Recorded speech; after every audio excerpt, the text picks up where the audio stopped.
Check it out. All the strawberry guavas. Got a few of them for my client's tree today. Super good. Those are some persimmons from another client. Hooked it up.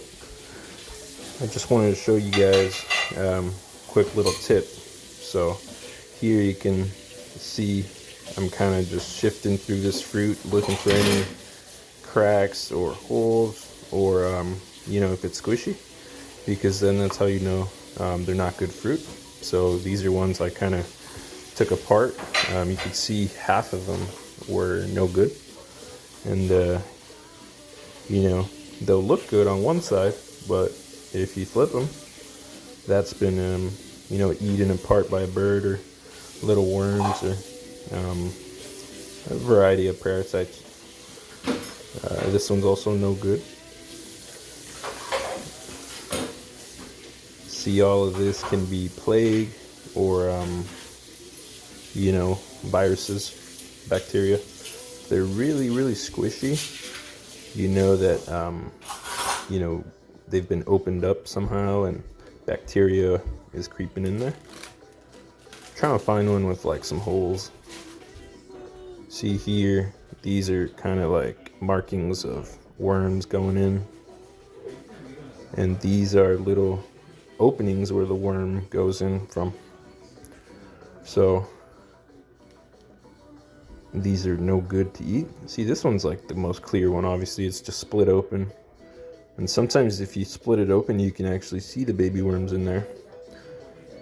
Pretty funny, because one time my dad, he was eating figs, and with another gardener he was eating, or he hadn't started eating, but the other gardener had ate about 10-15 figs and came over and gave one to my dad, and my dad was like, "Yo, did you check it?" And he's like, "What do you mean?" And he opened it up, the fig that he was going to give to him, and it had a worm in it, and the guy just freaked out. He didn't know about the stuff in fruits. But yeah, just check your fruit, because even the stuff you buy in the store, like this was just picked off the tree, but the stuff that you buy off the store, it'll also have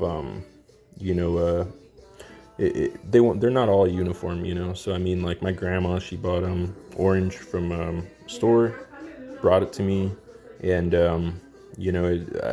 I always check my fruit, and it had a little opening, and when I opened it or cut it in half, it had the worm in there. Super small. They'll be smaller than a human hair, but they still are no good. So as you can tell here, here's some other good examples. No pecks, no kind of scarring, which can indicate worms, and then you don't want any openings. You want it to look like a nice strawberry or a nice little cherry. And then you can kind of tell the squishy ones, like this one is not squishy, but it's actually getting to that color where I would probably check it more than others, because it's basically almost purple. So when it gets to that point, it's actually really ripe and you can eat it, but you're definitely going to need to check it, because that's also the time where everybody wants to eat it, not only you, the virus, the bacteria, the worms, the birds, everybody. So yeah, quick little tip, just check your fruit, everybody. That guy looks ready.